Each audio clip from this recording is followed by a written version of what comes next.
Seguimos entonces con la serie acerca de iglesia saludable y esta mañana, hermanos, vamos a centrarnos en el tema acerca de el llamado a ser discípulos. En la Biblia, hermanos, vamos a encontrar muchas veces el llamado de Dios, pero antes de poder profundizar un poquito, vamos a irnos a Mateo 4, 18 al 22. Mateo 4, del 18 al 22. Parece que está muy pequeño, pero bueno. Dice la palabra del Señor: cierto día, mientras Jesús caminaba por la orilla del mar de Galilea, vio a dos hermanos, a Simón, también llamado Pedro, y a Andrés, que echaban la red al agua, porque vivían de la pesca. Jesús los llamó: vengan, síganme, y les enseñaré cómo pescar personas. Y enseguida dejaron las redes y lo siguieron. Un poco más adelante, por la orilla, vio a otros dos hermanos, Santiago y Juan, sentados en una barca junto a su padre Zebedeo, reparando las redes. También los llamó para que lo siguieran. Ellos, dejando atrás la barca y a su padre, lo siguieron de inmediato. Un término clave, hermanos, en esta porción es el término llamó. Hermanos, y es que el Señor se encarga de hacer llamados a las personas. No somos nosotros los que llamamos a Dios, sino que Él nos llama a nosotros. Quiero mostrarle algunos ejemplos del llamado de Dios. Por ejemplo, Génesis 12:1, Dios llama a Abraham que deje a su patria, que deje sus parientes, que deje su familia y se vaya a una tierra que yo te mostraré. Génesis capítulo 6, versículo 13, Dios llama a Noé que construya un arca. ¿Han leído esa historia, hermanos? Por ejemplo, Jonás 1:1 dice, Dios llama a Jonás y le dice, ve y predica a Nínive. En Juan 11:43 encontramos, hermanos, el llamado de Dios. Viene y su amigo Lázaro ya tenía 4 días de muerto. Y viene Dios y llega y se para en la tumba y le dice, Lázaro, ven fuera. Qué poderoso es el llamado de Dios, hermano.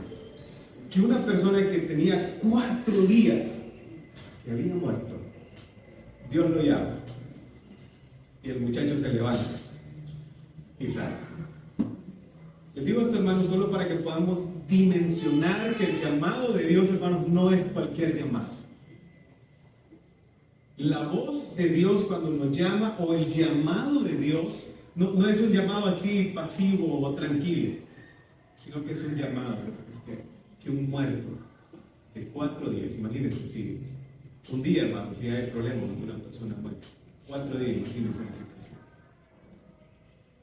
Todas las células se reincorporaron nuevamente. Aquellos huesos que ya no tenían vida, aquellos ojos que estaban cerrados, se abrieron. ¿Por qué? Por el llamado de Dios. Jonás 1:1.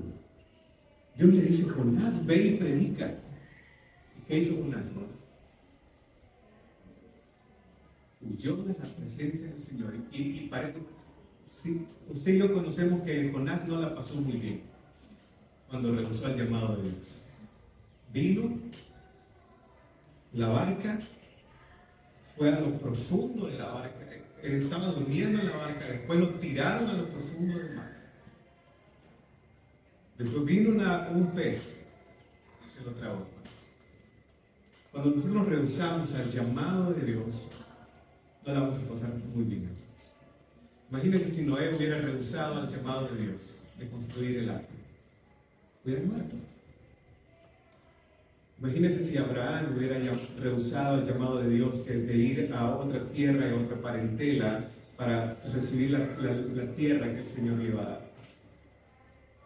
En los versículos posteriores dice, y bendeciré a todas las familias de la tierra. O sea que a través de la descendencia de Abraham iba a venir el Mesías. Pero esto pasó, hermanos, por el llamado de Dios. Y aquí en esa historia de Mateo 4:18 al 22 encontramos a Dios llamando a 4 hombres, hermanos. Dios anda junto al mar de Galilea, dice, y vio a Simón Pedro. El primer persona a quien Dios llama aquí es a Pedro. Pero también llama a su hermano Andrés. Pero también dice que estaban los hijos de Zebedeo, que son Santiago y Juan. Entonces, Dios llamando a Pedro, a Andrés, a Juan y a Santiago. Dios los llama. Ahora, ¿qué es el llamado de Dios? Es la voz de Dios hablando tu vida. Ese es el llamado de Dios. Es Dios hablando a su vida de una manera singular, hermanos. No es que Dios llama al grupo, ahí al que quiera, no. Es como Pedro, Andrés, Juan. Bueno, si yo hago un llamado plural, usted no se va a sentir tan impactado. Pero si yo digo Vinicio, hay un impacto, es a mí. Por eso es Dios hablando su vida. Ya hemos visto que el llamado de Dios es un llamado poderoso, hermanos. Pero también, mire lo que dice aquí acerca del contexto de donde Dios hace el llamado. Dice, cierto día, mientras Jesús caminaba por la orilla del mar de Galilea. El llamado de Dios, hermanos, el contexto de este llamado de Dios es Galilea. Jesús está comenzando su ministerio y Él pasa por Galilea y mira a estos 4 hombres y los llama. Ahora, que Jesús, para comenzar su ministerio, Él bien pudo ir a la corte de Herodes, donde estaba toda la élite.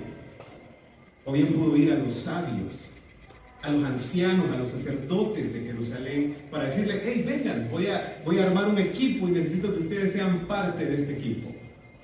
Pero Él no. Él fue a Galilea. ¿Qué era Galilea? Hermanos, Galilea era la parte más remota del país. Los habitantes de Galilea eran menos cultos y refinados. Su mismo lenguaje era rudo y tosco. De hecho, su manera de hablar lo descubría. Porque cuando Pedro está allá, cuando está Jesús, Jesús está siendo castigado y una mujer le dice, hey, tú eres de los de ellos. No.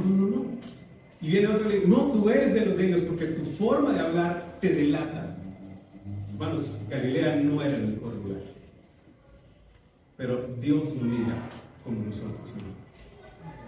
Así que si somos llamados, es por la gracia de Dios, hermanos. No por nuestros méritos. No porque vamos a decir, no, yo soy el sabio, por eso Dios me llama. Es pura gracia de Dios. Amén. Es pura gracia de Dios. Porque los ojos de Él, o Él mira de una manera diferente como usted y yo miramos. Si yo hubiera sido Jesús en ese momento, quizás hubiera ido a la corte donde Herodes, para que denme las personas más nobles para que trabajen conmigo. Pero Él no, Él fue a Galilea. Hermanos, y esto nos tiene que mover para que nosotros podamos decir, Señor, tú me has llamado desde Galilea. No soy yo. No soy yo. No son mis atributos. No es lo que yo soy, lo que yo sé, lo que me tiene aquí. Son sus ojos de amor que me llamó a pesar de, desde Galilea. Así que el llamado de Dios es a ser discípulos. Llamados a ser discípulos. Ese es el llamado de Dios, hermanos. De hecho, en el Nuevo Testamento, hermanos, la palabra cristiano, en los evangelios la palabra cristiano no se usa ni una tan sola vez. Solo el término discípulos. El término cristiano apareció hasta la iglesia primitiva en Hechos capítulo 3 en adelante, donde se le llamó cristianos por primera vez en Antioquía a las personas que seguían a Jesús. Y de hecho fue una connotación negativa para poder decir cristianos a los que siguen a Cristo, pero no fue algo positivo. Entonces, en los evangelios lo que miramos es el término discípulo. Dios quiere, hermanos, o Dios nos llama a todos a ser discípulos. A ser discípulos. Ese es el llamado de Dios a nuestras vidas. Ahora, la pregunta es, ¿cómo puedo ser discípulo? Esa mañana quiero presentarle 3 principios para ser discípulos de Jesús, con el propósito que podamos entender nuestro llamado. 3 principios para ser discípulos de Jesús con el propósito de atender a nuestro llamado. Ese es el llamado. El llamado de Dios es que seamos discípulos. Y esta mañana nos vamos a centrar en esto. 3 principios que nos ayudarán a ser discípulos con el propósito de atender a nuestro llamado. Y San Mateo capítulo 4, versículo 19, creo que está totalmente claro con lo que significa ser discípulo del Señor. Jesús los llamó: vengan, síganme y les enseñaré cómo pescar personas. Eso significa, hermanos, ser discípulo de Cristo. Venir a Cristo, seguir a Cristo y ser un pescador de hombres. En esos 3 principios vamos a profundizar un poco esta mañana para poder atender a nuestro llamado.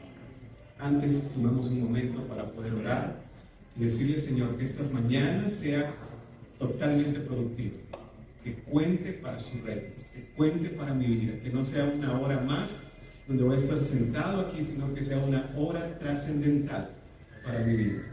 Señor, gracias por esta mañana. Y gracias, Señor, porque estamos comenzando a abrir las Escrituras y poder ver qué es lo que tú quieres de nosotros. Queremos entender de lo que se trata la vida cristiana, Señor. Queremos que nos ayude a entender qué significa ser su discípulo, ser discípulo suyo. Bendiga a cada uno de nuestros hermanos que están aquí. Gracias, Señor, por darnos el tiempo de reunirnos como comunidad, como hermanos en la fe y sentarnos un momento a estudiar su palabra. Bendíganos, Señor, por favor, bendíganos. Bendiga el corazón de nuestros hermanos. Si hay algún hermano que está cargado, tiene alguna dificultad que le está privando de poder ver lo que su palabra dice, hágalo descansar en usted, Señor. Que sea un tiempo increíble esto, donde podamos saber lo que tú quieres de nosotros. En el nombre de Jesús. Amén. Muy bien, entonces, el primer principio es: venga. Venga. Venir a Jesús. El hecho de venir a Jesús, hermanos, es un llamado eficaz a estar con Cristo. Desde ese momento, cuando Jesús viene y le dice a Pedro, le dice a Andrés, le dice a Juan y le dice a Santiago, vengan, desde ese momento, hermanos, estos hombres ya no iban a caminar solos en la vida, iban a caminar con Jesús. Es un llamamiento eficaz a estar con Cristo. Después de este llamamiento, después de que ellos vienen a Jesús, hermanos, miramos por todos los evangelios cómo Jesús compartió tiempo con ellos. Entonces, el hecho de venir a Jesús, hermanos, no es solamente una vez en la vida para decir, bueno, ahora sigo tranquilo. Porque muchas veces cuando hablamos del término venir a Jesús, lo relacionamos con el hecho de levantar nuestras manos un domingo por la mañana, decir, acepto a Jesús como mi único y suficiente Salvador, y después, nada más.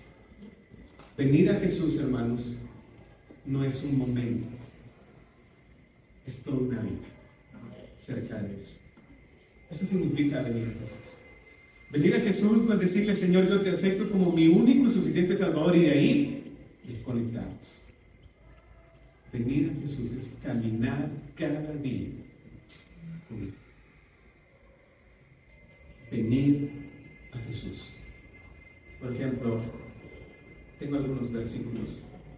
Dice Lucas 6:13, al amanecer llamó a todos sus discípulos y escogió a 12 de ellos para que fueran apóstoles, y sus nombres son los siguientes. Llamó al amanecer. Entonces, el llamado de Jesús Fue en aquel momento, pero desde ese llamado, ellos comenzaron a caminar con Jesús.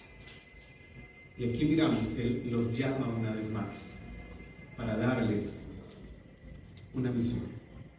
Miren Marcos 12:43 lo que dice: y llamando a sus discípulos, les dijo: en verdad os digo que esta viuda pobre echó más que todos los contribuyentes al tesoro.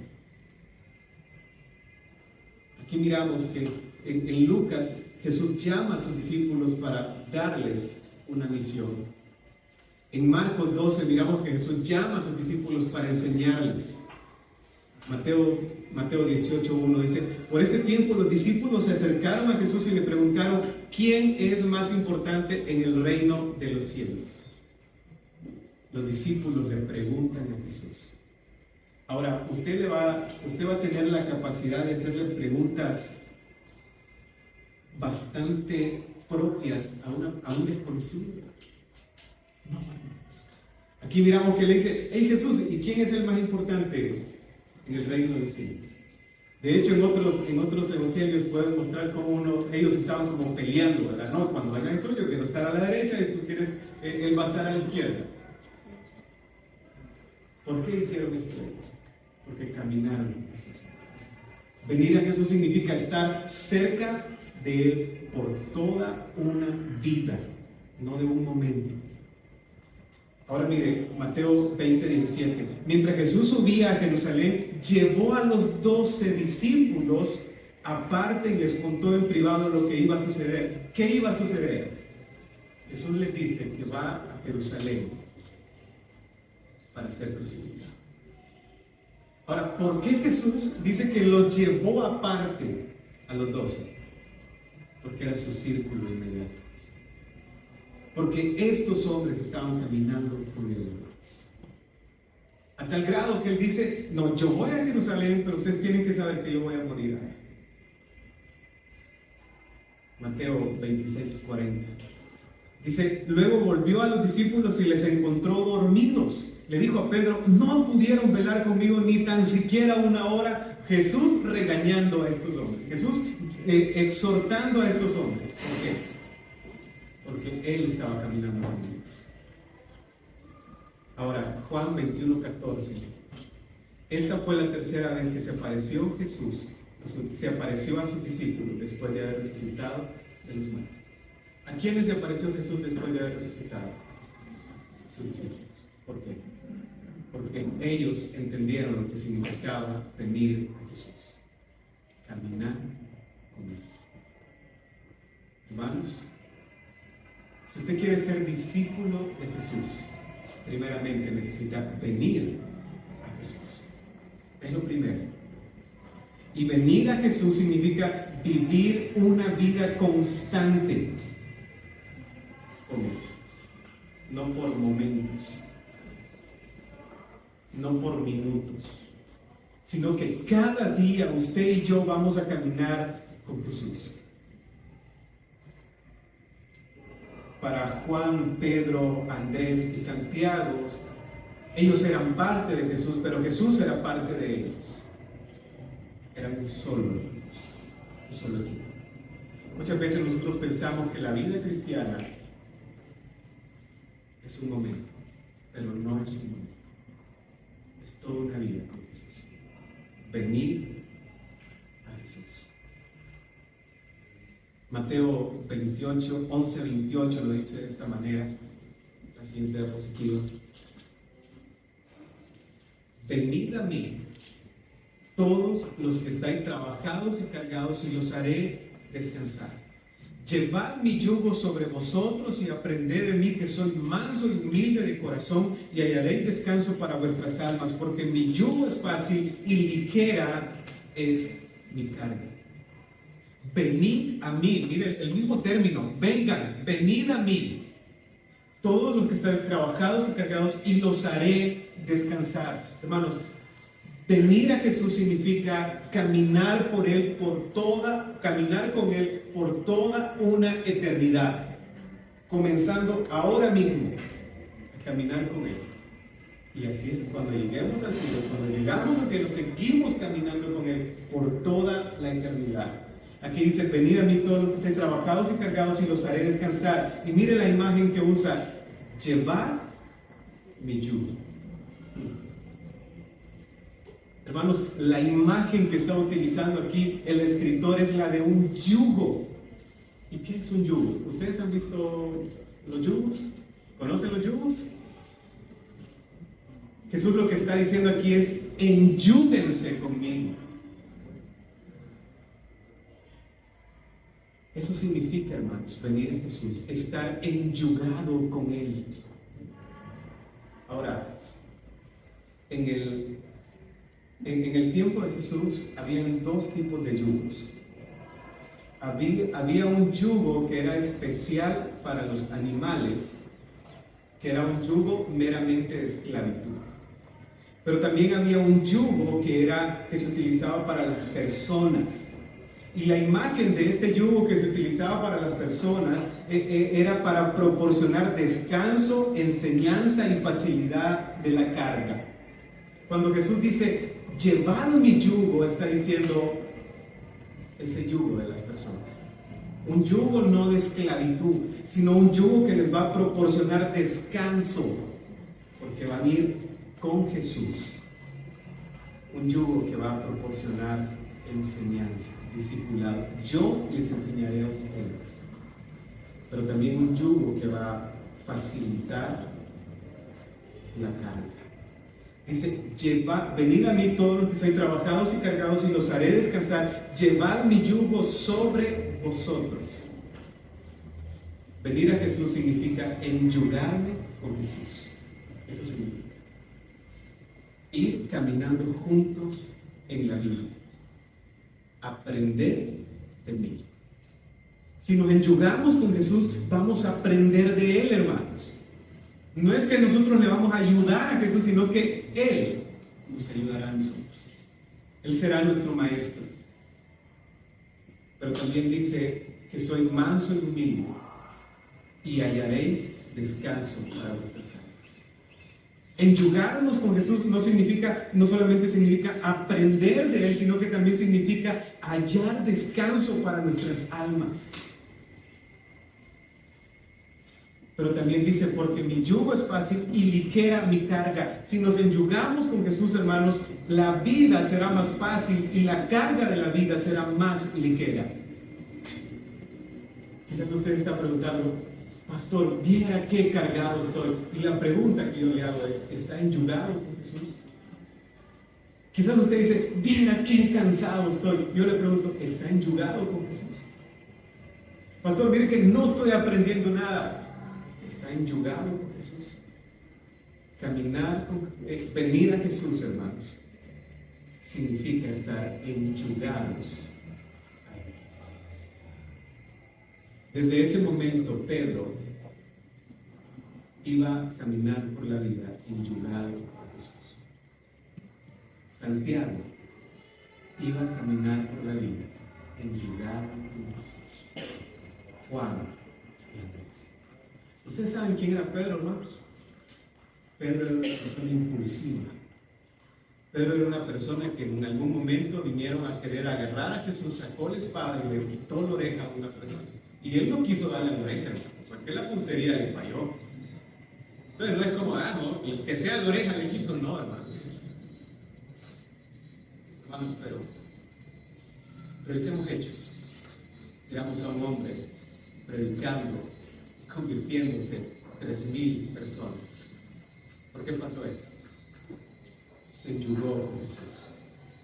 El problema muchas veces en la vida, hermanos, es que nosotros estamos caminando solos. Por eso no experimentamos los cambios, por eso no experimentamos la nueva vida que tenemos en Cristo, porque no hemos venido a Jesús. Pensamos que venir a Jesús fue un momento, no toda una vida. Así que comprendemos, hermanos, lo que significa venir a Jesús. Es toda una vida estar cerca de Él, es caminar con Él continuamente. Así que venir a Jesús no es el momento de la salvación, de recibirlo como su único y suficiente Salvador. Venir a Jesús es estar cerca de Él toda la vida, hasta por la eternidad, donde ya no sigo caminando solo, sino enyugados.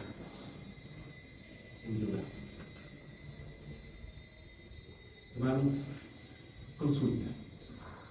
En base a lo que significa venir a Jesús, ¿cree que usted genuinamente ha venido a Jesús?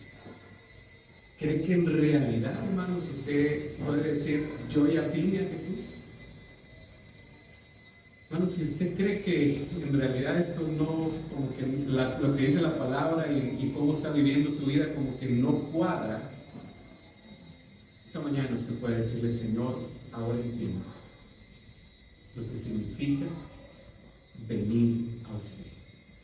No un momento, sino toda la vida. Dice, venir a Jesús significa caminar con Él. ¿Por cuánto tiempo? No, esta semana sí, la otra semana no. No, es toda la vida, por la eternidad. En segundo lugar, venir a Jesús es enyugarme con Él. Ya no solo yo, pues, con Cristo.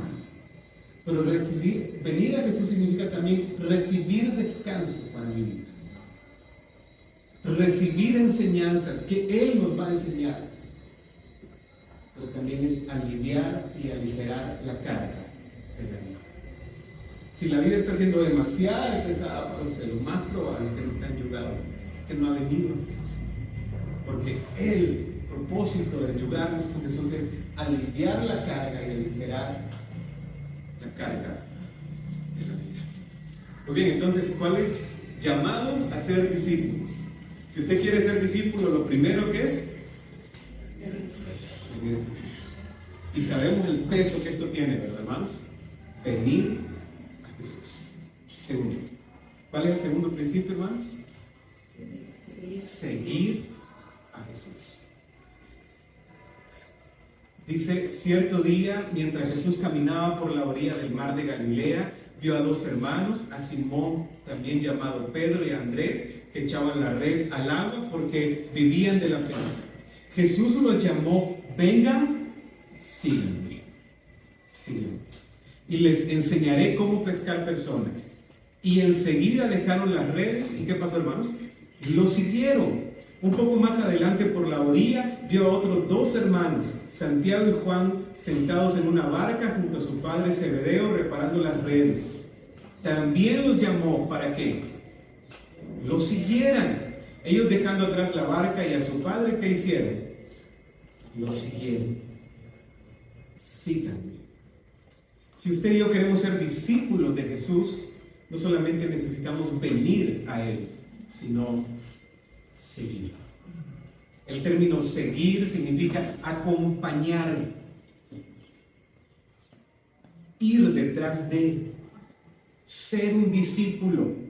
Y aquí básicamente, hermanos, lo que miramos es el costo de seguir a Jesús. El costo de seguir a Jesús.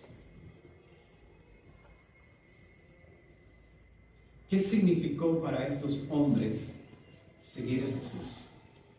Miren lo que dice el versículo. Vamos a ver. El versículo 18. Cierto día, dice, mientras Jesús caminaba por la orilla del mar de Galilea, vio a dos hermanos, a Simón, también llamado Pedro, y a Andrés, que echaban la red al agua. ¿Por qué? ¿Qué pasó, hermano? ¿Vivían de qué? Hermanos, ¿qué significó entonces para Pedro y Andrés seguir a Jesús? Dejar lo que a ellos les generaba dinero. Dejar su trabajo. Dice que ellos vivían de la pesca. A través de la pesca es que Pedro y Andrés podían llevar alimento para sus familias. Sin embargo, ellos dejaron su trabajo por seguir a Jesús. Dice, y enseguida dejaron las redes. ¿Y qué pasó? Y lo siguieron. Aplicación, hermanos.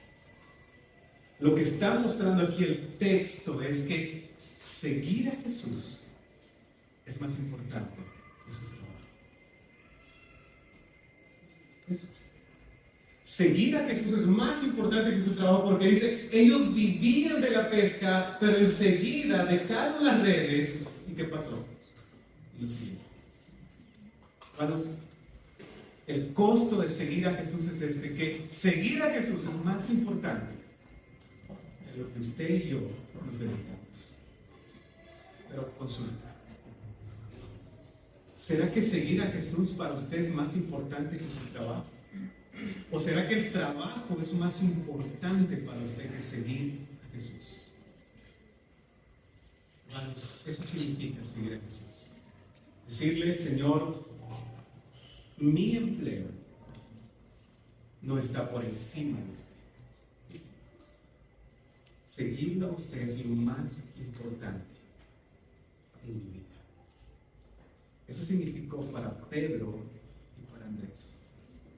Quizás se lo siguieron, ¿y ahora cómo va a comer mi familia? Porque Pedro tenía suegra, hermano. ¿Se acuerdan, verdad? Cuando Jesús sanó la suegra de Pedro, ¿verdad? Se ríen los hermanos. Hermanos, ellos quizás pensaron, ¿y ahora? ¿Y ahora qué hacemos? Hermanos, quizás habían muchas dudas, habían muchas incertidumbres para ellos. Pero ante las dudas e incertidumbres, había algo más poderoso. Seguir a Jesús. Seguir a Jesús. Sigamos viendo el texto. Ahora, ¿qué significó para Santiago y Juan seguir a Jesús? Mira el versículo 20. Dice, un poco más adelante, el versículo 21. Un poco más adelante por la orilla vio a otros dos hermanos, Santiago y Juan, sentados en una barca junto a su padre, Zebedeo, reparando las redes. También los llamó para que siguieran y dejando atrás, ¿qué dejaron atrás, hermanos? La barca, a su padre y lo siguieron. Estos hombres estaban haciendo tres cosas. Bueno, primeramente estaban reparando las redes. Bueno, ¿usted sabe qué significa la red para un pescador? La herramienta de trabajo. Y ellos lo dejaron. ¿Sabe qué significa esto? Que lo que nosotros estemos haciendo no es más importante que seguir a Jesús. Seguir a Jesús es más importante que lo que usted y yo podemos estar haciendo en cualquier momento de la vida. Seguir a Jesús es más. Pero también, ¿qué más hicieron esto? Dice, y dejando atrás a su padre y a la barca, los siguieron. Dejaron la barca. Ahora, ¿qué significa la barca para un pescador? Sus pertenencias. Ustedes pueden tener buena red, pueden tener buena fuerza, pueden ser buenos pescadores, pero si no tienen barca, no hacen nada. ¿Sabe qué significa esto, hermanos? Que seguir a Jesús es mucho más valioso que nuestras pertenencias. Seguir a Jesús es mucho más valioso que lo que usted posee. Ustedes van a pensar, ¿qué es todo lo que yo poseo? Seguir a Jesús es más valioso que eso. Pero hay algo más duro todavía. Dejando a su padre. Y ustedes ya saben qué significa esto. Que seguir a Jesús es más importante que nuestra propia familia. Yo amo mucho a mi esposa, pero seguir a Jesús es más importante que él, hermanos. Dicen, oh, qué duro, hermanos. Esto es seguir a Jesús.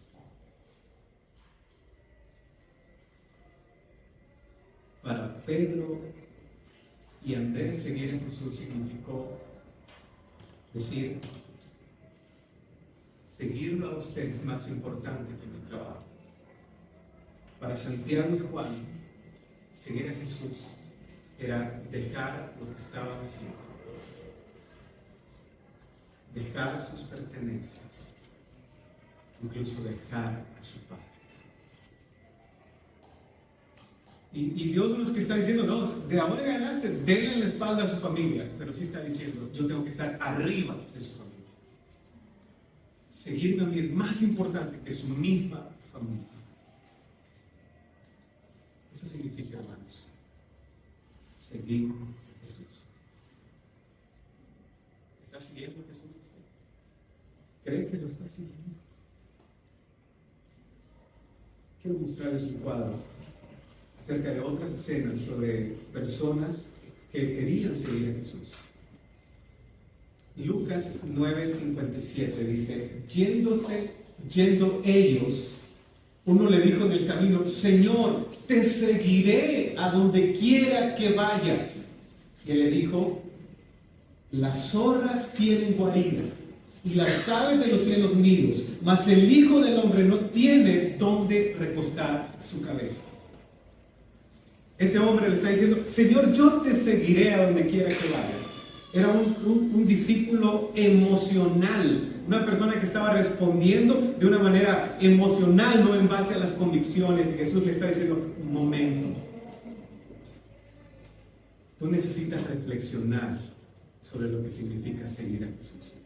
Y esta mañana es un buen momento para que usted entienda lo que significa seguir a Jesús. Una persona que ese era un discípulo que estaba respondiendo al Señor así, está bien, vámonos. Y él le dice, no, las zorras tienen guarida y las aves de los cielos nido, mas el Hijo del Hombre no tiene donde recostar su cabeza. Lo que Jesús le está diciendo a este hombre es, no me sigas. Pero sí le está diciendo, piense en lo que está diciendo. Piense bien. Porque si emocionalmente seguimos a Jesús, hermanos, probablemente el otro domingo no estemos acá. Tengo que estar conscientes de lo que significa seguir a Jesús. Hay otro tipo de discípulo, el versículo 59 dice, y dijo a otro, sígueme. Él le dijo, Señor, déjame que primero vaya y entierre a mi padre. Y Jesús le dijo, deja que los muertos entierren a sus muertos y tú ve y anuncia el reino de Dios. Este es el discípulo indeciso o demasiado ocupado. Le dice, sí, pero no. Déjame que primero vaya y entierre a mi padre. Ahora, hermanos, este hombre no es que tenía muerto a su padre. No es que Jesús le dice, no vaya a hablarlo, no lo entierre. Lo que él estaba diciendo aquí en base a la costumbre es que él le dice, mi padre está ya de avanzada edad. Quiero tomarme una licencia, ir y estar con él y luego venir. Hermanos, Dios no quiere licencias, tampoco acepta peros. Por eso le dice, déjate los muertos, entierren a sus muertos. Es como, es un sí o es un no. No es como ahí, sí, no, o sí, pero todavía no. Eso significa, hermanos, un discípulo indeciso. Quizás usted se parece al primero, un discípulo emocional. Señor, este domingo con todo. No, ya no quiero eso. O quizás ya para el viernes, ahora sí.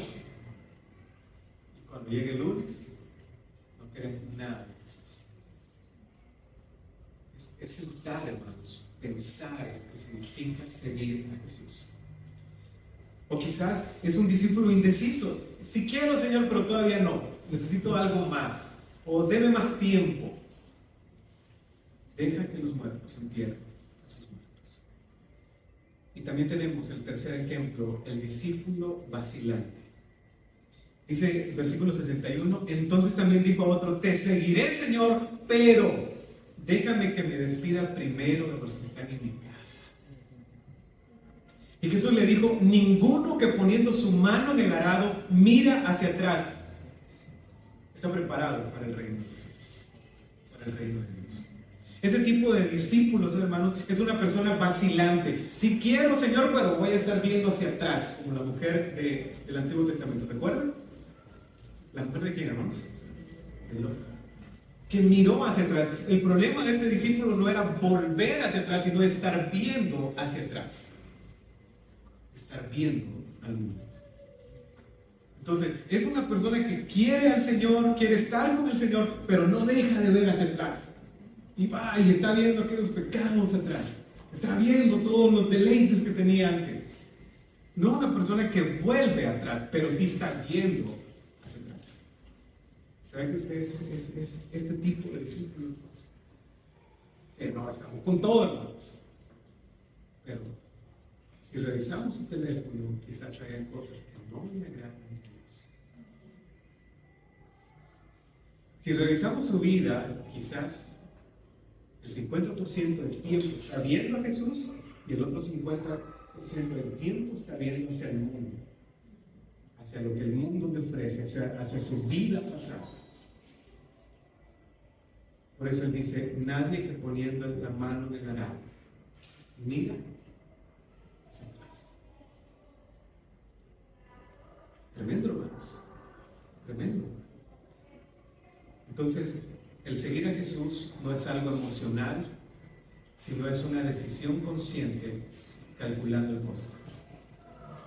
No es emociones, es una decisión consciente donde estoy seguro y he calculado el costo de lo que significa seguirlo. Seguir a Jesús no es para aquel que sí quiere, pero todavía no. Deme tiempo, Señor. No funciona así. Y seguir a Jesús no es para una persona que quiere seguir a Jesús, pero está volteando para atrás, volteando. Démosle. Vamos con todo, Señor. Hacia adelante. Vamos, estamos fuertes esta mañana, hermanos. Está bien, hermanos. Está bien.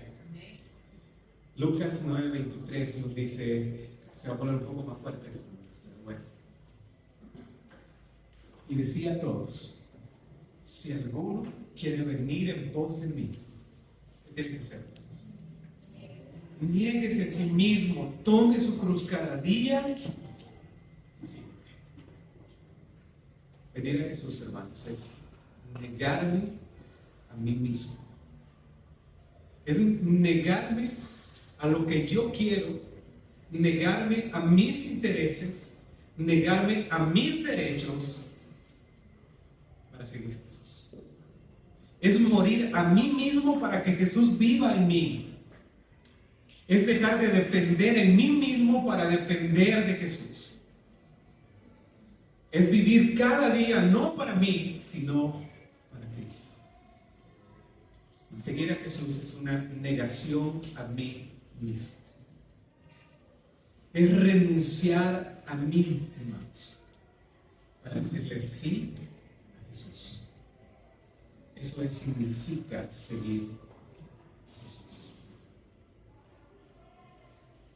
Pregunta, ¿cree que usted está siguiendo a Jesús? Yo no estoy aquí, hermanos, para juzgarlos, pero sí quiero que reflexionemos o pensemos si en realidad estamos siguiendo a Jesús. Es negarme a mí mismo para decirle sí a Jesús. Llevamos dos cosas entonces para ser discípulos de Dios. Número 1, venir. Número 2, seguir. Y número 3, hermanos, ¿qué? Ser pescadores de hombres. Dice el versículo 19, Jesús los llamó, vengan, síganme y yo les enseñaré cómo pescar personas. Hay una frase clave aquí, hermanos. Yo les enseñaré. Recordemos quién era Pedro, quién era Santiago, quién era Juan, Andrés. Eran hombres, hermanos, que se dedicaban a la pesca. La habilidad de ellos era pescar, pero peces. Dios le dice, yo les voy a enseñar a pescar personas. Yo les enseñaré. Hermanos, el hecho de aprender a pescar no es una clase, es toda una vida. No es una tarea de un día, sino es caminar y seguir al maestro. Aprender a pescar. Aprender a pescar personas no es un método, es un estilo de vida apegado al maestro. Usted puede tener el mejor método de evangelismo, pero si usted no tiene una vida que está pidiendo a Jesús y caminando con Jesús, no funciona. Aprender a pescar, entonces, no es un método, es un estilo de vida. Nosotros en la iglesia manejamos el método de los 3 círculos para evangelizar. Y ahora, hermanos, puedo darles este método día y noche. Pero si el pescar personas no es un estilo de vida para usted, en venir al maestro y seguir al maestro, no va a funcionar. Yo les enseñaré. Hermanos, es Dios el que nos enseña a pescar personas. Y usted dice, qué malo ha sido Dios porque no me ha enseñado a pescar personas. ¿No será que el problema es que no ha venido a eso? ¿No será que el problema es que no está siguiendo al maestro? Yo les enseñaré a pescar hombres. Desde este día, hermanos, estos hombres quitaron su mirada del mar. Antes hasta soñaban con el mar, me imagino que estaban pescando. Quitaron su mirada del mar para ponerla en el mundo. Y ver el mundo como el lugar de pesca. Yo creo que ninguno de los que estamos aquí somos pescadores, los hermanos. Creo que no, ¿verdad? Pero nos toca dar la mirada del mar, que yo no sé cuál sea su mar, para ponerla en el mundo. Y ver el mundo como nuestro lugar de pesca. Ese es el mundo para nosotros, el lugar de pesca. Yo les enseñaré. Hermanos, si usted quiere ser un buen pescador, necesita dejarse enseñar por el maestro. Pero para aprender a pescar, primero necesita venir a Él. En segundo lugar, necesita seguir. Si no tenemos los 2 principios primeros, o los 2 principios anteriores, pero no podemos pescar personas. Y ahora se dice, pero ¿por qué la iglesia ahora? No refiriéndonos solo a Esperanza Viva, no tiene el impacto que debería tener. Creo que ya lo sabemos. No estamos siendo discípulos.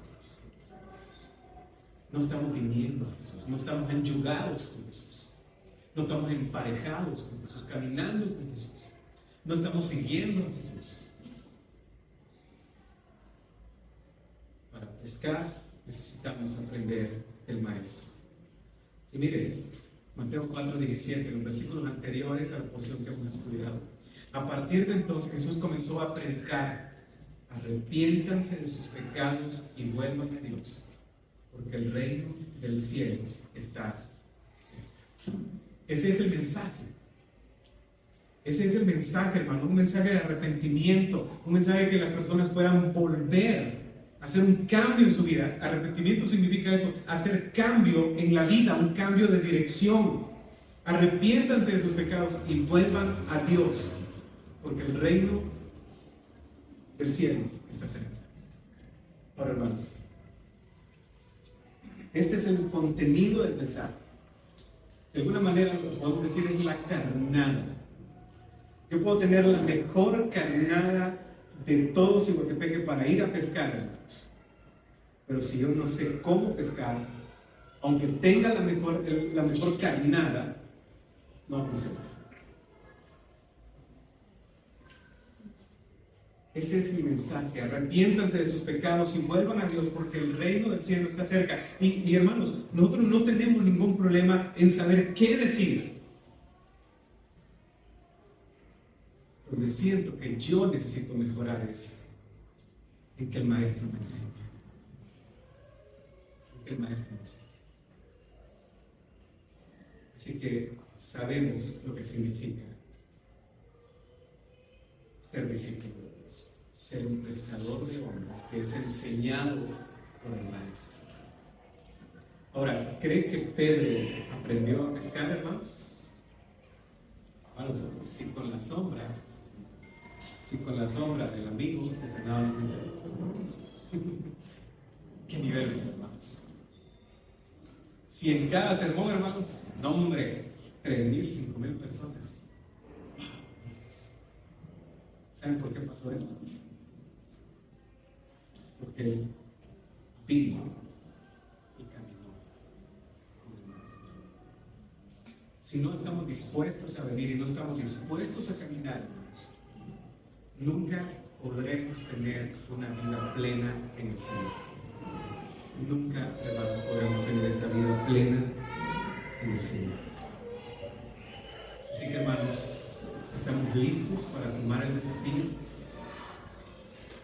¿Estamos listos para poder atender el llamado de Dios? ¿Cuál es el llamado de Dios, hermanos? Ser qué? Discípulos. Ser discípulos. Ese es el llamado de Dios, ser discípulos. Ser discípulos. Y ser discípulo significa 3 cosas: venir, seguir y ser pescadores de hombres. Hermanos, gloria a Dios, porque cada domingo usted aparta para congregarse. Pero Dios quiere algo más que esto. Gloria a Dios, hermanos, porque usted tiene tiempo para orar, pero Dios quiere algo más que eso. Gloria a Dios, hermanos, porque usted y yo podemos leer la palabra, pero Dios quiere algo más que esto. Que seamos discípulos. Seamos discípulos. ¿Entendemos lo que significa la vida cristiana, hermanos? ¿Qué significa la vida cristiana? Ser